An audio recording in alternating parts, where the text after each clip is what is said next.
بسم اللہ الرحمن الرحیم۔ السلام علیکم ورحمۃ اللہ وبرکاتہ۔ اہلاً و سہلاً اقرا معہد الحافظات بشاور شارع ورثت جماعت دہم اے، مضمون ہدایت النحو، سبق نمبر 14۔ عبارت کی طرف دیکھیے۔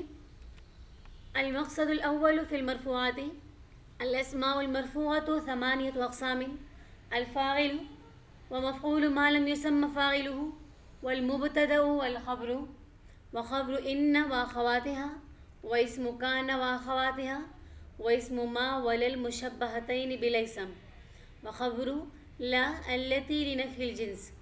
فصل: الفاعل وهو كل اسم قبله فعل أو صفة أسند إليه على معنى أنه قام به لا وقع عليه، نحو قام زيد وزيد غارب أبوه عمرا وما غرب زيد عمرا.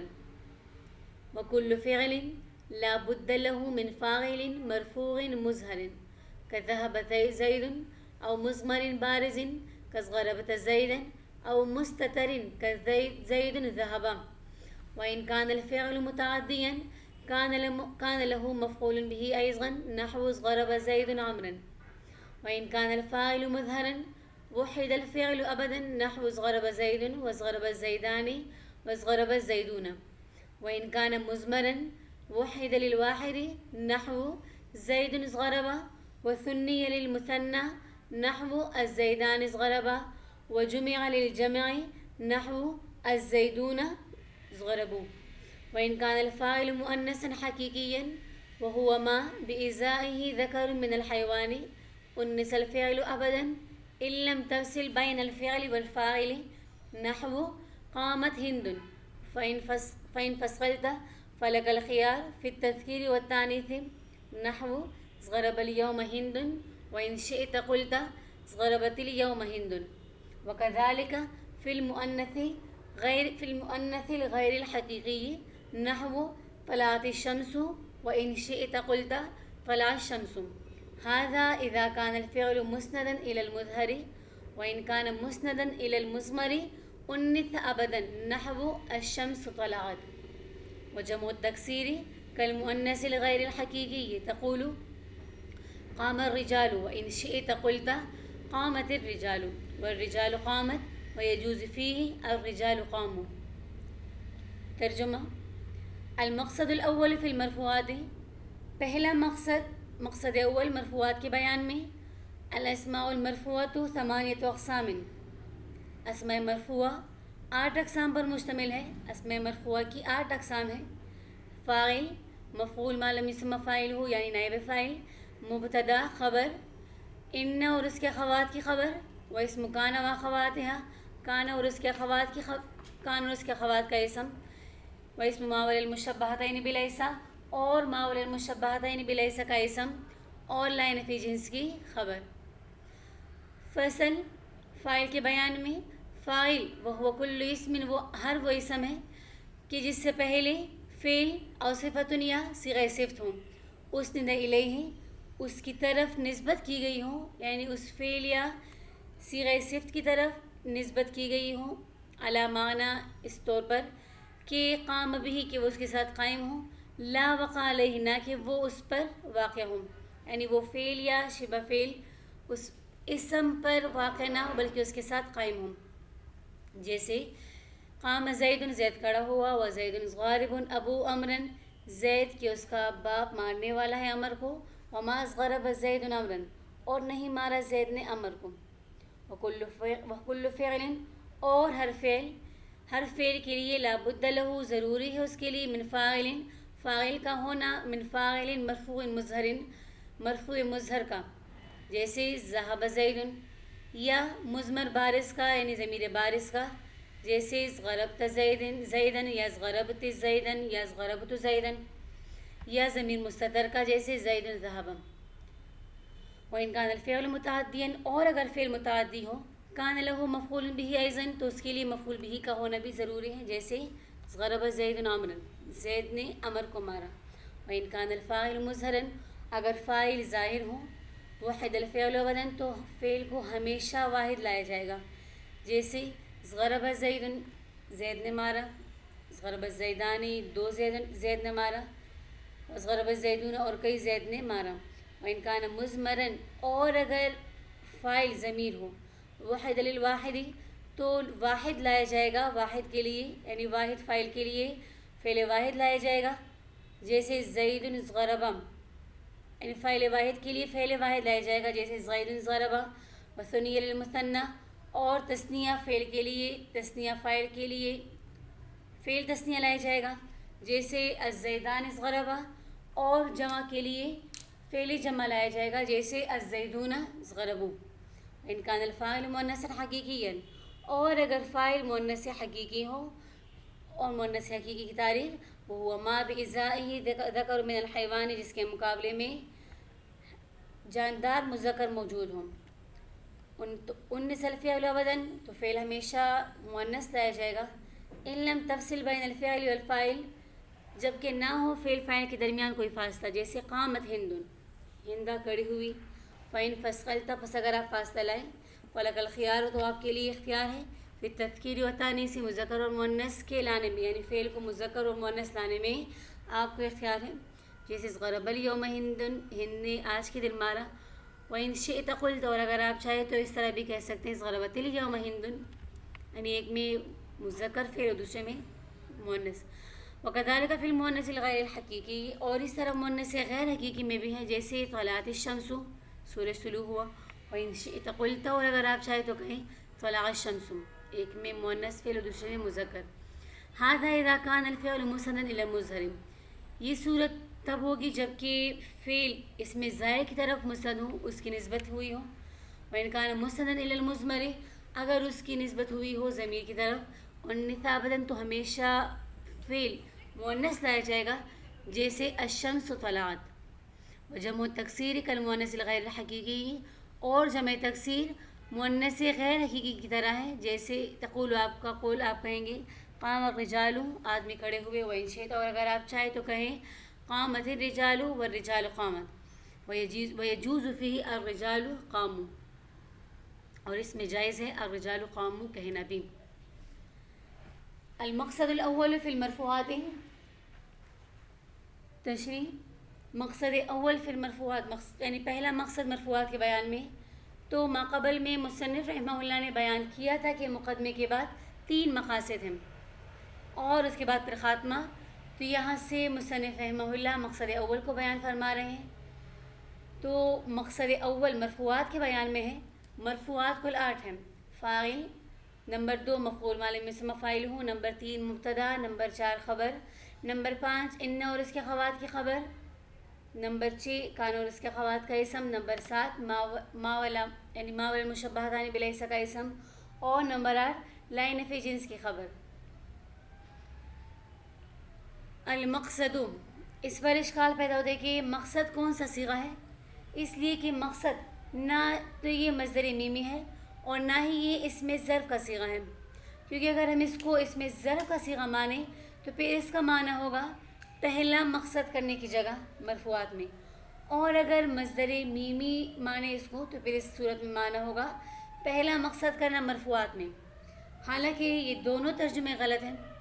تو اس کا جواب یہ دیتے کہ جب صیغہ اس میں ظرف اور مصدر میمی دونوں کا ترجمہ صحیح نہ ہو تو پھر وہ اس میں مفعول کے معنی میں ہوگا. یہاں پر بھی مقصد مقصود کے معنی میں ہے کہ پہلا مقصود مرفوعات کے بیان میں ہے.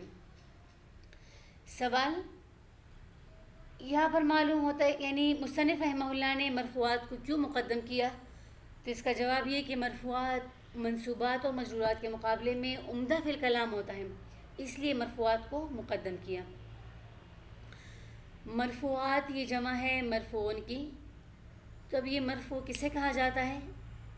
جواب اس کا یہ کہ مرفوع کی تعریف یہ کہ مرفوع وہ اسم جو فاعل ہونے کی علامت پر مشتمل ہوں، اور فاعل کی علامات ضمہ، واو اور الف ہیں، جیسے جانی زید و ابوہ و زیدان. تو اب یہاں پر زیدن پر ہمارے پاس فاعل کی علامت ضمہ موجود ہے، اس طرح ابوہ میں واو اور زیدان میں الف فاعل کی علامت پر مشتمل ہے. فصل الفاعل وهو كل اسم قبله فعل او صفۃ. فاعل ہر وہ اسم ہے کہ اس سے پہلے فعل یا صفت کا صیغہ ہو. تو یہاں سے مصنف رحمہ اللہ مرفوعات کو تفصیلاً بیان فرما رہے ہیں. تو سب سے پہلے مرفوعات میں سے فاعل کا بیان ہے. فاعل کو ذکر کیا. تو فاعل کو سب سے پہلے ذکر کرنے کی ایک وجہ تو یہ کہ اکثر نحات کے نزدیک مرفوعات میں اصل فاعل ہے. اسی لیے صاحب کافی بھی فرماتے کہ المرفوع ما اشتمل علی معنی الفاعلیت. المرفوع ما اشتمل، تو یہ حمزہ وسطی ما اشتمل پڑھیں گے. المرفوع ما اشتمل علی معنی الفاعلیت، کہ مرفوع وہ ہوتا ہے جو فاعلیت کے معنی پر مشتمل ہو. تو اصل ہونے کی وجہ سے اس کو پہلے ذکر کیا. اور دوسری وجہ یہ بھی ہو سکتی ہے کہ فاعل جملہ فعلیہ کا جز ہے اور جملہ فعلیہ اصل ہے، تو اس کا جز بھی اصل ہوگا یعنی فاعل، اسی لیے اس کو مقدم کیا. فاعل کی تعریف وہ کل اسم سے اس کی تعریف بیان ہو رہی ہے کہ ہر وہ اسم کہ اس سے پہلے فعل یا شبہ فعل واقع ہوں اور اس فعل یا شبہ فعل کی نسبت اس اسم کی طرف اس طور پر کی گئی ہو کہ وہ فعل یا شبہ فعل اس اسم کے ساتھ قائم ہو، اس اسم پر واقع نہ ہو. جیسے قام زید اور زید غارب ابو امرن، اس طرح ما غرب زید امرن. تو مصنف رحمہ اللہ نے کل اسم کہہ دیا، تو اس سے ہر اسم مراد ہے، خواہ وہ اسم صریحی ہو یعنی لفظوں میں موجود ہو، جیسے غرب زید یا قام زید. تو زید سے پہلے قام فعل موجود ہیں، تو یہ زید ہمارے پاس فاعل ہے کیونکہ قام کی نسبت زید کی طرف کی گئی ہے. یا وہ اسم صریحی نہ ہو بلکہ تعویلی ہو، یعنی اس اسم میں تعویل کر کے اس کو اسم بنایا گیا ہو. جیسے اعجبنی ان یضرب زید، تو اب یہاں پر یضرب زید اس کو ان مصدر کی تعویل میں کر کے اعجب کے لیے فاعل بنایا. تو یضرب زید بمعنی ضرب زید، اعجبنی ان یضرب زید بمعنی اعجبنی ضرب زید. تو اس میں یضرب فعل ان مصدریہ کی وجہ سے مؤول ہو کر یعنی تعویل ہو کر اس کو اسم کے معنی میں کر دیا.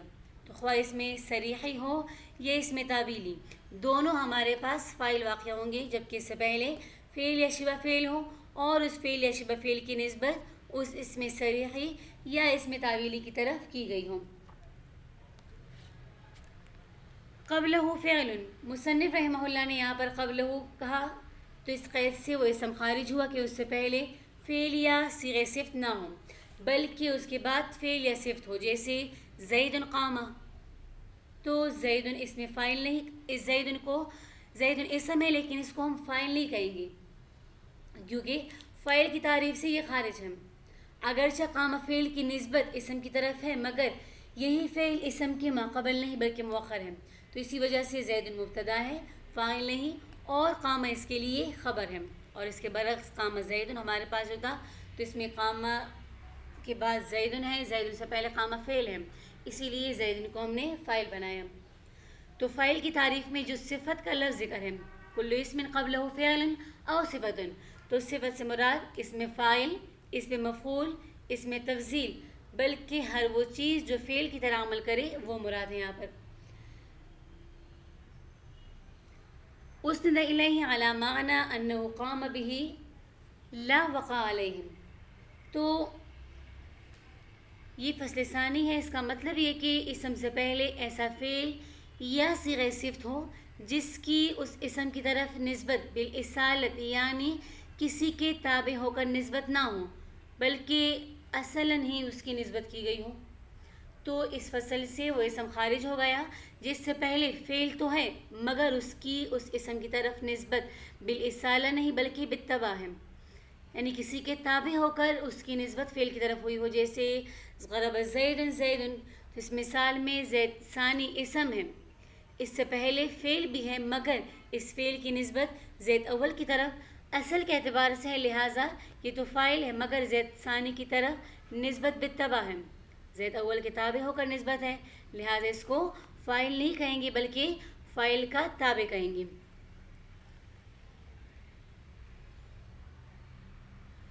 علی معنی انہ قام بہ لا وقع علیہ، اس طور پر یعنی اس شرط پر کہ وہ معنی اس کے ساتھ قائم ہو اور نہ کہ اس پر واقع ہو، تو اس قید سے نائب فاعل اور مفعول بھی خارج ہوگی، کیونکہ اس کے ساتھ معنی قائم نہیں ہوتا بلکہ اس پر واقع ہوتا ہے، جس طرح کہ زید مضروب غلامہم۔ تو اس مثال میں غلام سے پہلے اس میں مفعول موجود ہے جو کہ صیغہ صفت ہے ہمارے پاس، اور اس ضرب کی نسبت غلام کی طرف بھی ہے، لیکن یہ اس کے ساتھ قائم نہیں بلکہ یہ ضرب غلام پر واقع ہے۔ فعل یا صیغہ صفت کے قائم ہونے کی مثال کتاب میں موجود ہے، قام زید، جس پر فاعل کی تعریف بالکل صحیح آ رہی ہے کہ زید اسم ہے اور اس سے پہلے فعل ہے، اور یہ قام فعل زید کے ساتھ قائم ہے، زید پر واقع نہیں ہے۔ اس طرح زید غارب ابو امرن میں ابو فاعل اس لیے کہ یہ اسم ہے، اس سے پہلے غارب صیغہ صفت ہے اور یہ ابو کے ساتھ قائم ہے۔ کتاب میں تیسری مثال بھی ہے ماذ غرب زید، کیونکہ پہلی والی مثال نفی کی اور یہ والی مثال یعنی مثبت کی مثال ہے، تو یہ ماذ غرب والی مثال منفی کی ذکر کر دی۔ ماذ غرب زید میں بھی زید اسم اور اس سے پہلے فعل موجود ہے، یعنی مصنف رحمہ اللہ نے اس لیے اس کو ذکر کیا تاکہ یہ مثبت جملے کے ساتھ ہی صرف خاص نہ ہو بلکہ مثبت منفی ہر جملے کے ساتھ ہی خاص ہے، یعنی شامل ہے اس کو۔ وَكُلُّ فِعْلٍ لَا بُدَّ لَهُ مِنْ فَاعِلٍ مَرْفُوعٍ مُظْهَرٍ، یہاں سے مصنف رحمہ اللہ فاعل کے چند احکام بیان فرما رہے ہیں۔ تو پہلا حکم فاعل کا کل فعل لا بد له من فاعل، یہ فاعل کا پہلا حکم ہے، ساتھ میں یہ نوٹ کرتے جائے فاعل کا پہلا حکم کہ ہر فعل کے لیے فاعل مرفوع ضروری ہے، خواہ فعل کا فاعل اس میں ظاہر ہو جیسے ضرب زید، یا فاعل ضمیر ہو او مضمر بارز جیسے ضربت زیدن، اس میں تو ضمیر بارز ہے، یا ضمیر مستتر ہو جیسے زید ضربا، تو اس میں فاعل ہمارے پاس لفظ میں موجود نہیں بلکہ ضمیر ہے، زید میں ہوا ضمیر، تو ہر فعل کے لیے فاعل کا ہونا ضروری ہے۔ وَإِنْ كَانَ الْفَاعِلُ مُتَعَدِّيًا، وَإِنْ كَانَ الْفِعْلُ مُتَعَدِّيًا، اگر فعل متعدی ہو تو اس کے لیے یعنی فاعل کے ساتھ ساتھ پھر مفعول کا ہونا بھی ضروری ہوگا، جیسے ضرب زید امرن۔ سوال، فعل کے لیے فاعل کیوں ضروری؟ تو اس کا جواب یہ کہ فعل اپنے وجود کے اندر فاعل کا محتاج ہوتا ہے، اگر فاعل ہو تو فعل بھی ہوگا، اگر فاعل نہ ہو تو فعل بھی موجود نہ ہوگا، اس لیے فعل کے لیے فاعل کا ہونا ضروری ہے، یعنی کوئی بھی کام فاعل کے بغیر واقع نہیں ہوتا، فعل فاعل کی طرف محتاج ہوتا ہے، اس لیے فاعل ضروری ہے۔ سوال، فاعل مرفوع کیوں ہوتا ہے؟ تو جواب یہ کہ فاعل عمدہ فی الکلام ہے اور رفع بھی نصب اور جر کے مقابلے میں عمدہ ہے، تو عمدہ چیز یعنی فاعل کو عمدہ چیز یعنی رفع دیا گیا۔ وَإِنْ كَانَ الْفَاعِلُ مُظْهَرًا، یہاں سے فاعل کا حکم کہ اگر فعل کا فاعل ظاہر ہو، وحد الفعل ابداً، تو فعل ہمیشہ مفرد ہوگا، جیسے ضرب زید، ضرب الزیدان اور ضرب الزیدون، تینوں مثالوں میں فاعل اگرچہ تثنیہ اور جمع ہے مگر ظاہر ہونے کی وجہ سے فعل تثنیہ اور جمع نہیں لایا گیا۔ یہ تینوں مثالوں میں ضرب زید، ضرب الزیدان، ضرب الزیدون، ضربت یعنی واحد مذکر غائب کا صیغہ ہے، اگرچہ یعنی فاعل واحد تثنیہ اور جمع ہے لیکن فاعل اگر ظاہر ہو تثنیہ اور جمع کیوں نہ ہو تو فعل ہمیشہ واحد ہی لایا جائے گا۔ سوال، فعل کا فاعل جب ظاہر ہو تو فعل ہمیشہ مفرد ہی کیوں ہوگا؟ تو جواب یہ کہ فعل اگر تثنیہ اور جمع لائے تو اس صورت میں کئی خرابیاں لازم آئے گی۔ پہلی خرابی تو یہ کہ فعل کے لیے متعدد فاعلوں کا آنا لازم آئے گا جو کہ درست نہیں، اور دوسری خرابی اضمار قبل ذکر آنا، یعنی ضمیر کا پہلے ذکر کرنا، جیسے ضرب الزیدان کا اگر کہا جائے ضربا تثنیہ کے ساتھ الف کے ساتھ ضربا زیدان، تو ضربا میں ایک فاعل الف ضمیر بارز اور دوسرا فاعل الزیدان ہے، تو دو فاعلوں کا جمع ہونا لازم آ رہا ہے۔ اس طرح اگر الف ضمیر کا مرجع اس کے یعنی سے پہلے موجود نہیں تو پھر اضمار قبل الذکر لازم آئے گا۔ اس طرح ضرب الزیدون میں بھی یہی دو خرابیاں لازم آئے گی، یعنی ذکر سے پہلے ضمیر کو ذکر سے پہلے ہی ضمیر کو لے آنا تو یہ درست نہیں۔ وَإِنْ كَانَ مُضْمَرًا، اور اگر فاعل ضمیر ہو یعنی فعل کا فاعل ضمیر ہو، یہاں سے فاعل کا تیسرا حکم بیان فرما رہے کہ اگر فعل کا فاعل ضمیر ہو تو واحد فاعل کے لیے فعل واحد، تثنیہ فاعل کے لیے ثنی للمثنى، تثنیہ کے لیے تثنیہ اور جمع فاعل کے لیے فعل جمع لایا جائے گا. مثال جیسے زیدن ضربا، الزیدان ضربا، الزیدون ضربوا. تینوں مثالوں میں ضمائر اپنے اپنے مرجع کو راجع ہیں اور راجع مرجع کے درمیان مطابقت بھی ہے، کیونکہ راجع اور مرجع کے درمیان مطابقت ضروری ہوتی ہے، اور یہاں پر مطابقت ہے، لہٰذا واحد کے لیے فعل واحد، واحد فاعل تثنیہ کے لیے فعل تثنیہ، اور فاعل جمع کے لیے فعل جمع لایا جائے گا. وَإِنْ كَانَ الْفَاعِلُ مُؤَنَّثًا حَقِيقِيًّا، اور اگر فعل کا فاعل مؤنث حقیقی ہو. مؤنث حقیقی کی تعریف کتاب میں موجود ہے. وَهُوَ مَا بِإِزَائِهِ ذَكَرٌ مِنَ الْحَيْوَانِ، مؤنث حقیقی وہ جس کے مقابلے میں حیوان مذکر موجود ہو، خواہ اس میں علامت تانیث کی موجود ہو یا نہ ہو، جیسے ناقۃ کے مقابلے میں جمل، یا اس میں علامت تانیث موجود نہ ہو جیسے ہندن کے لیے رجل. مذکر حیوان اس لیے کہا کیونکہ نباتات میں بھی مذکر اور مؤنث موجود ہوتے ہیں. جس طرح کہ نخل کے لیے نخلتن آتا ہے تو حیوان کے ذریعے نباتات خارج ہو گئے، اور حیوان میں سے جانور ہو یا انسان، تو جب فعل کا فاعل مؤنث حقیقی ہو تو فعل ہمیشہ مؤنث لایا جائے گا، بشرط یہ کہ فعل اور فاعل کے درمیان فاصلہ نہ ہو. إِن لَمْ تَفْصِلْ بَيْنَ الْفِعْلِ وَالْفَاعِلِ، یہاں پر شرط بھی ذکر ہو گئی کہ فعل اور فاعل کے درمیان فاصلہ نہ ہو، تب یعنی فعل ہمیشہ مؤنث ہوگا. فَإِن فَصَّلْتَ، پس اگر آپ فاصلہ لے کر آئیں، یہاں سے پھر دوسرا حکم بیان ہوگا. اس سے پہلے سوال پیدا ہوتا ہے کہ فاعل جب مؤنث حقیقی ہو تو فعل مؤنث لانے کی کیا وجہ ہے؟ جواب، معنی اگر موجود ہو تو فعل اور فاعل کے درمیان مطابقت لازمی ہے، اس لیے یہاں پر فاعل مؤنث ہے تو اس کے مطابق مؤنث فعل لایا. فَإِن فَصَّلْتَ، اور اگر ان کے درمیان فاصلہ ہو، فَلَكَ الْخِيَارُ فِي التَّذْكِيرِ وَالتَّأْنِيثِ، پھر مذکر اور مؤنث لانے میں آپ کو اختیار ہے، جیسے ضرب الیوم ہندن بھی پڑھ سکتے ہیں اور ضربت الیوم ہندن بھی پڑھ سکتے ہیں. هذا إذا كان الفعل مسندا إلى وكذلك في المؤنث الغير الحقيقي، اس طرح اگر فعل کا فاعل مؤنث غیر حقیقی ہو. پہلے تو ہم نے مؤنث حقیقی کا پڑھ لیا، یہاں پر ہے کہ اگر فعل کا فاعل مؤنث غیر حقیقی ہو، خواہ دونوں کے درمیان فاصلہ ہو یا نہ ہو، یعنی اس میں فاصلہ شرط نہیں، جبکہ مؤنث حقیقی میں فاصلہ شرط ہے کہ اگر فاصلہ ہو تو فعل مؤنث لایا جائے گا، فاصلہ اگر نہ ہو تو فعل مؤنث، اور اگر فاصلہ ہو تو پھر مذکر اور مؤنث لانے میں اختیار ہے. یعنی طلع الشمس پڑھنا بھی درست ہے اور طلعت الشمس پڑھنا بھی درست ہے. اور مؤنث غیر حقیقی وہ جس کے مقابلے میں مذکر حیوان موجود نہ ہو.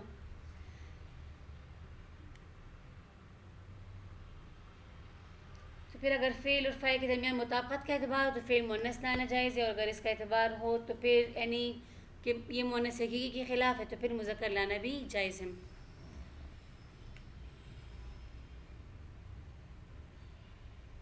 هذا إذا كان الفعل مسندا إلى المظهر، تو هذا سے مصنف رحمہ اللہ اشارہ فرمانے کہ اگر اس طرف کہ اگر فعل مسند ہو ظاہر کی طرف، یعنی فعل کا فاعل ظاہر ہو، اور اگر فعل مسند ہو ضمیر کی طرف، یعنی فعل کا فاعل ضمیر ہو، ہم مؤنث حقیقی ہو یا غیر حقیقی، تو فعل ہر حالت میں مؤنث ہی لایا جائے گا. انس ابداً فعل ہر حالت میں مؤنث لایا جائے گا. اور ہذا سے مراد یعنی اگر فعل کا فاعل اس میں ظاہر ہو تو یہ تمام صورتیں تب تھی، اور اگر فعل کا فاعل ضمیر ہو تو پھر فعل ہمیشہ مؤنث لایا جائے گا، جیسے الشمس طلعت. تو فعل کا مؤنث لانا اس لیے ضروری تاکہ راجع اور مرجع کے درمیان مطابقت رہے. اگر فعل مذکر اس کے ساتھ ہوتا تو پھر راجع اور مرجع میں مطابقت باقی نہ رہتی، یعنی الشمس تو ہمارے پاس مؤنث ہوتا اور اس کی طرف پھر مذکر کی ضمیر لوٹتی، تو اس صورت میں یہ درست نہیں تھا. اسی لیے راجع اور مرجع کے درمیان مطابقت بھی ضروری کہ اگر ہمارے پاس پیچھے جس کی طرف ضمیر لوٹ رہی ہے وہ مذکر ہو تو مرجع یعنی راجع بھی مذکر ہو. اگر پیچھے جس کی طرف مرجع اگر ہمارے پاس مؤنث ہو تو پھر راجع کا بھی مؤنث ہونا ضروری. اور جمع تکسیر کا مؤنث الغیر حقیقی، اور جمع تکسیر مؤنث غیر حقیقی کی طرح ہے، جیسے تقول آپ کا قول قام الرجال، تو جمع تکسیر مظہر بھی مؤنث غیر حقیقی کی طرح، یعنی جب کسی فعل کا فاعل مؤنث غیر حقیقی ہو تو فعل کا مذکر اور مؤنث لانا جائز ہے. اسی طرح فعل کا فاعل جمع تکسیر مظہر ہو تو اس کا فاعل مذکر اور مؤنث دونوں طرح لا سکتے ہیں. فاعل جمع تکسیر کا مفرد مذکر ہو جیسا کہ الرجال اور الیام، یہ اس کا مفرد مؤنث ہو جس طرح کہ نسوۃ، لہٰذا قام الرجال اور قامت الرجال کہنا بھی جائز ہے. اس طرح قام النساء اور قامت النساء دونوں طرح پڑھنا جائز ہے۔ تو جمع تکسیر کے ساتھ مظہر اس لیے ذکر کیا چونکہ جمع تکسیر مضمر مؤنث غیر حقیقی مضمر کی طرح نہیں، کیونکہ مؤنث غیر حقیقی فاعل کے لیے فعل مؤنث تا کے ساتھ آتا ہے، جیسے الشمس طلعت، اور جمع تکسیر مذکر ذوی العقول کے لیے فعل واو اور تا دونوں کے ساتھ لانا جائز ہے، تاکہ مثال جیسے الرجال قامت، تو اس میں ضمیر راجع الرجال کو، یعنی ضمیر اس طرف لوٹ رہی الرجال کی طرف، اور واو کی مثال الرجال قاموا، تو یہاں پر الرجال کو بتاویل جماعت کیا کریں گے، یعنی جمع مؤنث کی، اور اگر فعل کا فاعل جمع تکسیر مذکر غیر ذوی العقول ہو یا ذوی العقول مؤنث ہو تو اس کے لیے فعل تا اور نون دونوں کے ساتھ آ سکتا ہے، جیسے الایام مصغت، اس طرح الایام مصغینا، النساء جات اور النساء جئنا۔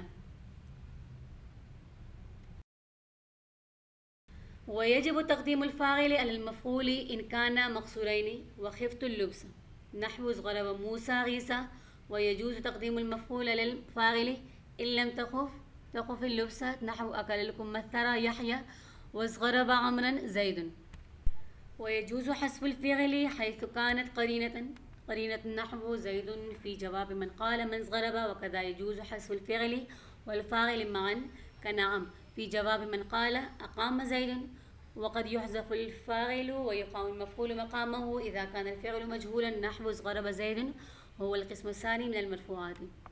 ويجب تقديم الفاعل على المفعول، اور واجب ہے فاعل کا مقدم کرنا مفعول پر، اذا كان مقصورین جبکہ دونوں اس میں مقصور ہوں، وخفت اللبس اور اس میں التباس کا بھی خوف ہو، جیسے ضرب موسیٰ عیسیٰ، مارا موسیٰ نے عیسیٰ کو، ویجوز تقدیم المفعول للفاعل، اور جائز ہے مفعول کا مقدم کرنا فاعل پر، ان لم تخف اللبس جبکہ التباس کا خوف نہ ہو، جیسے اکل لکم مثل یحییٰ، یحییٰ نے امرود کھایا، وضرب عمرا زید اور مارا زید نے عمر کو، ویجوز حذف الفعل حیث کانت قرینۃ، اور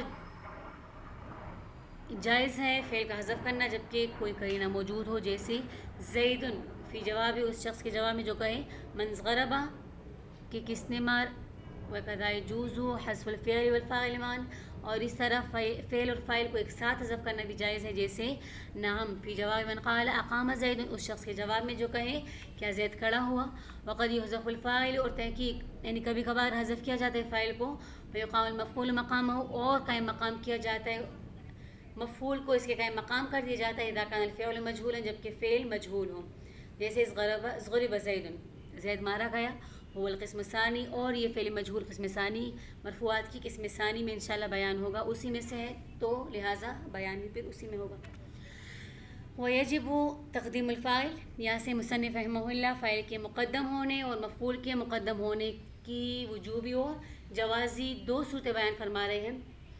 پہلی وجوبی صورت ہے ویجب تقدیم الفاعل المفعول اذا کان مقصورین، پہلی وجوبی صورت یہ ہے کہ ویسے تو عام طور پر فاعل مفعول پر مقدم ہوتا ہے، ترتیب کے اعتبار سے پہلے فعل پھر اس کے بعد فاعل اور پھر مفعول ہوتا ہے، لیکن اگر التباس نہ ہو یعنی اس میں کوئی شک نہ ہوتا ہو تو پھر مفعول کو فاعل پر مقدم کرنا جائز ہے، لیکن فاعل کا مقدم کرنا اولا ہے، تو واجب وجوب والی جگہ فاعل کا مفعول پر اس وقت مقدم کرنا واجب ہے جب فاعل اور مفعول دونوں اسے مقصور ہو، اذا کان مقصورین دونوں اسے مقصور ہو، اور اس میں کوئی لفظی اور معنوی قرینہ بھی موجود نہ ہو، جیسے ضرب موسیٰ عیسیٰ، تو موسیٰ فاعل اور عیسیٰ مفعول ہے، اس پر نہ تو لفظی قرینہ موجود ہے اور نہ معنوی، لفظی تو اس وجہ سے نہیں کہ اس پر اعراب جاری نہیں ہوتے کیونکہ یہ اسے مقصور میں سے تینوں حالتوں میں اس کا اعراب تقدیری ہوگا، اور معنوی قرینہ اس وجہ سے موجود نہیں کہ دونوں میں ہر ایک فاعل بننے کی صلاحیت رکھتا ہے، تو اس التباس سے بچنے کے لیے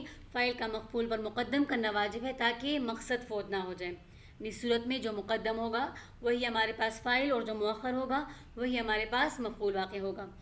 وَيَجُوزُ تقدیم المفعول، یہاں سے جوازی صورت بیان فرما رہے کہ مفعول کا فاعل پر مقدم کرنا جائز ہے اگر کوئی قرینہ موجود ہو اور التباس کا خوف نہ ہو، جیسے اکل لکم مثل یحییٰ، اب یہ دونوں اس سے مقصور ہیں، یحییٰ نے امرود کھایا، المثل مفعول مقدم ہے اور یحییٰ فاعل، اگرچہ لفظی قرینہ موجود نہیں کیونکہ دونوں سے مقصور ہیں لیکن معنوی قرینہ موجود ہے، اور وہ معنوی قرینہ یہ کہ ممثرہ میں فاعل بننے کی صلاحیت موجود نہیں، تو فاعل کا مفعول کے ساتھ التباس نہ آنے کی صورت میں مفعول کا فاعل پر مقدم کرنا جائز ہے. یعنی یحییٰ امرود کہہ سکتے ہیں، لیکن امرود یحییٰ کو کھانے سے قاصر ہے، لہذا یہاں پر یہ معنوی قرینہ موجود ہے، اس بنا پر مفعول کو مقدم کرنا جائز ہے.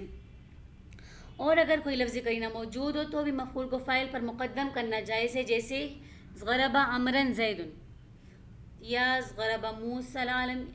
تو اس مثال میں لفظی قرینہ موجود ہے کہ امر ہمارے پاس منصوب ہے، اور کل مفعول منصوب، ہر مفعول ہمارے پاس منصوب ہوتا ہے، لہٰذا مفعول کو پھر یہاں پر مقدم کرنا جائز ہے. جبکہ معنوی قرینہ موجود ہو یا لفظی قرینہ موجود ہو اور التباس کا کوئی خوف نہ ہو. ويجوز حذف الفعل حيث كان قرینہ. یہاں سے مصنف رحمہ اللہ فعل اور فاعل دونوں کے حذف ہونے اور اس کے کئی مقام ایسا کلمہ لانے کا ذکر فرما رہے ہیں جو دونوں کے حذف ہونے پر دلالت کرے یا ایک کے حذف ہونے پر دلالت کرے. تو پہلی صورت یہ کہ فعل کا حذف کرنا جائز ہے. ويجوز حذف الفعل، پہلی صورت فعل کا حذف کرنا جائز ہے وہ فعل جو رفع دینے والا ہو، بشرطیہ کوئی قرینہ موجود ہو. حیث کانت قرینہ، جیسے کوئی شخص سوال پوچھے من ضربہ، تو اس کے جواب میں کہا جائے زید. تو یہاں پر فعل محذوف ہے کیونکہ فعل کے حذف کرنے پر ماقبل سوال میں قرینہ موجود ہے. اصل میں تھا ضربہ زید، چونکہ سائل کے سوال میں فعل ضربہ موجود ہے، اسی قرینے کی وجہ سے فعل ضربہ کو جواب میں حذف کر دیا. یعنی سوال میں اگر کوئی پوچھے من ضربہ کس نے مارا، تو جواب میں دوبارہ ضربہ کو ذکر کرنے کی ضرورت نہیں، کیونکہ سوال میں ضربہ فعل موجود ہے. تو صرف زیدن بھی اگر کہہ دے تو بھی معلوم ہو جاتا ہے کہ یہاں پر مارنے کا ہی ذکر ہو رہا ہے، کیونکہ سوال میں بھی مارنے کے بارے میں پوچھا گیا تھا. وَكَذَا يَجُوزُ حَذْفُ الْفِعْلِ وَالْفَاعِلِ. اور دوسری صورت یہ کہ فعل اور فاعل دونوں کا حذف کرنا جائز ہے جبکہ ماقبل میں اس پر کوئی قرینہ موجود ہو. جیسے کوئی کہے اقام زید، اس کے جواب میں کہا جائے نعم، اصل میں تھا نعم قام زید، تو قام فعل کو بھی حذف کر دیا جواب میں اور زیدن کو بھی حذف کر دیا اور اس کے قائم مقام نام کو کر دیا، کیونکہ ایک قرینہ موجود ہے ماقبل سوال. اس سوال میں فعل فاعل دونوں موجود تھا، لہٰذا یہاں پر اس یعنی جواب میں دوبارہ ذکر کرنا ضروری نہیں. تیسری صورت وقد یحذف الفاعل ویقام المفعول مقامہ.